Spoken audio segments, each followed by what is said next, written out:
आज हम समझते हैं जल चक्र यानी कि वाटर साइकिल को। जल चक्र क्या होता है? आपने देखी होगी बारिश होती है तो बारिश जो होती वो क्या किससे बारिश हो किससे रही है? किससे हो रही है? बादलों से। तो हमने देखिए बादल भी बनाए हैं और वो भी बारिश वाले बादल भी बनाए कि नहीं। अब ये बारिश वाले बादल बने कैसे?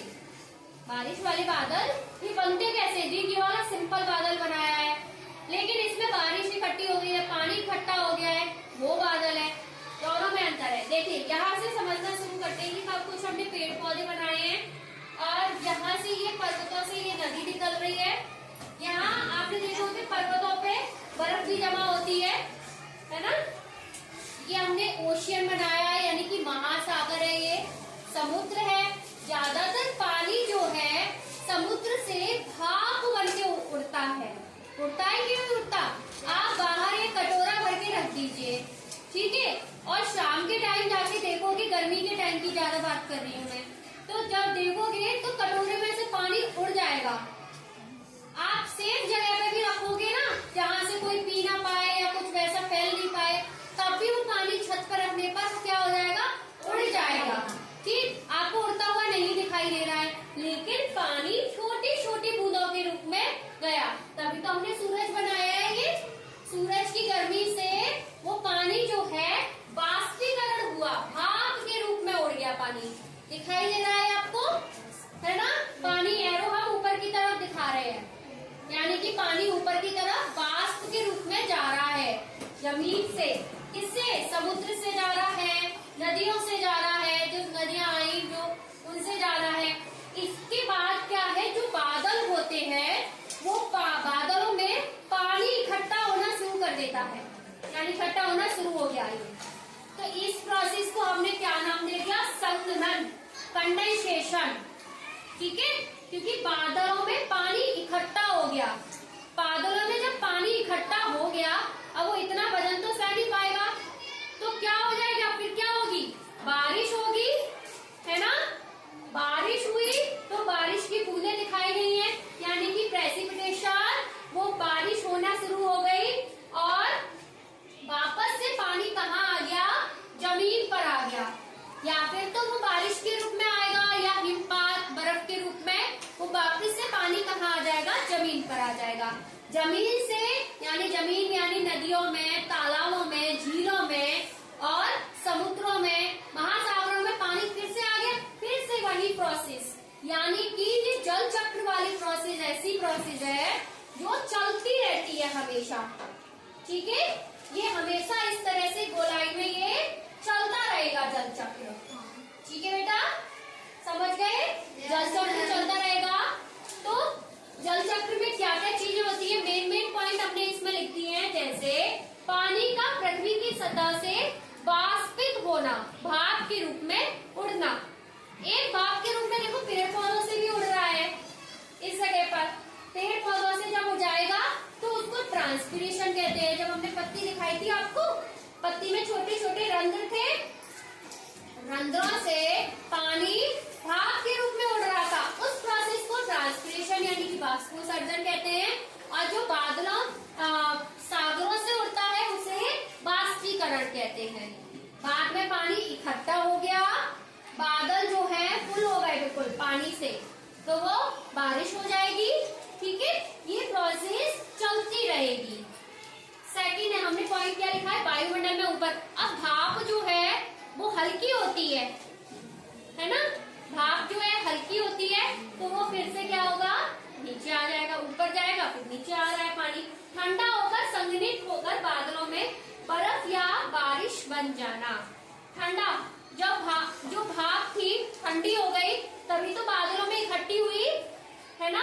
संघनित हुई, संघनित को ही बोल रहे इकट्ठा होना उसका, और फिर पुनः से फिर से नीचे कलेक्शन, वर्षा के रूप में फिर से पृथ्वी पर गिरना। फिर से छोटी छोटी बूंदों के रूप में हमारा जो पानी इकट्ठा हुआ था बादलों में, वो छोटी छोटी बूंदों के रूप में फिर से वापस आ जाएगा।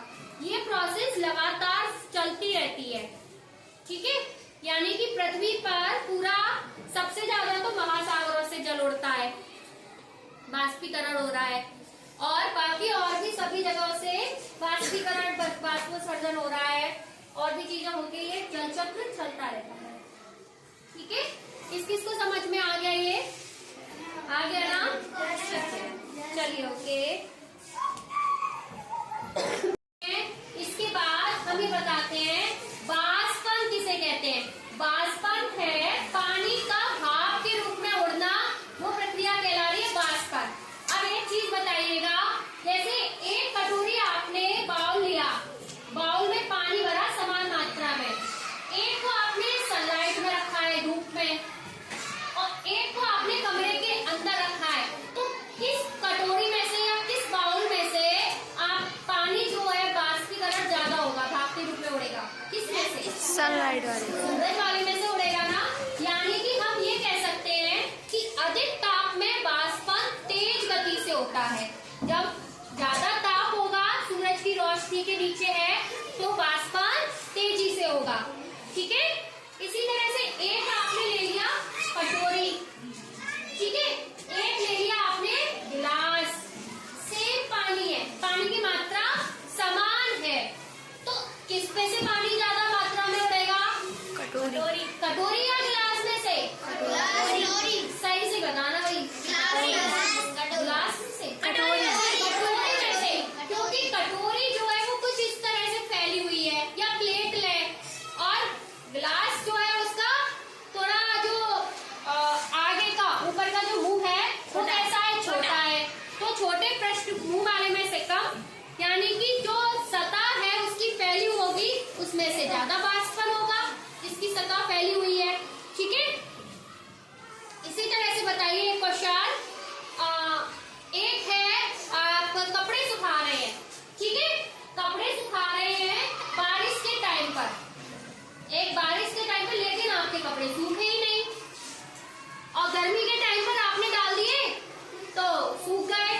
बारिश नहीं हो रही है लेकिन टाइम बारिश का ही है, तो ऐसा क्या चीज हुई भाई, क्यों नहीं सूखे कपड़े? धूप आई तो धूप में ज्यादा सूख गए, जबकि जो बारिश होता है उसमें क्यों नहीं सूखे? ये बताओ, कारण बताओ, क्या कारण है? अच्छा, बारिश के मौसम में नमी की मात्रा ज्यादा होती है, इसलिए नहीं सूखते हैं। ठीक है, क्या कारण है? नमी की वजह से नहीं सूखते हैं। ठीक, बारिश के दिनों में जो है वो बाष्पन कम होता है, गर्मी के दिनों में बाष्पन ज्यादा होता है, इसलिए हमारे कपड़े सूख जाते हैं। तो कपड़ों में जितना भी पानी था वो चला गया और हमारे कपड़े ड्राई हो गए, सूख गए, ये कारण था। ठीक है, ये नहीं था कि धूप नहीं निकली, वो ये भी है, लेकिन धूप में बाष्पन का भी, उसका नमी का फर्क पड़ता है। ठीक है, और कारण बताएंगे। और देखिए, जैसे आप देख रहे हैं गिलास है, आपने गिलास में आइस के टुकड़े लिए, बर्फ के टुकड़े लिए हैं, ठीक, तो बर्फ के टुकड़े जब गिलास में, कांच का गिलास है या स्टील का गिलास है, तो क्या हुआ उसमें? आज छोटी छोटी बूंदा हो गई, वो जमा हो गई बाहर की तरफ, छोटी छोटी बूंदे देख ली होगी गर्मी के टाइम। हाँ, तो वो क्या था, किस वजह से वो छोटी छोटी बूंदा बन गई? देखिए, ऐसा होता है, जो ठंडा पानी था, ठंडा पानी में वो जो है वो द्रव के रूप में निकलने लगा, ठंडा पानी, ठीक, तो वो इस प्रक्रिया को कहते हैं कंडेंसेशन, कहते हैं संघनन। जैसे आपका इधर हो रहा था संघनन, जलवाष्प जो थी ठंडी होके द्रव में बदल गई थी, इस प्रक्रिया को संघनन कहते हैं। इसी तरह से जो संघनन की वजह से ग्लास में बर्फ थी या ठंडा पानी था, वो छोटी छोटी बूंदा के रूप में बाहर इकट्ठा हो गया, यही कारण था ना। ठीक है, समझ गए? तो ये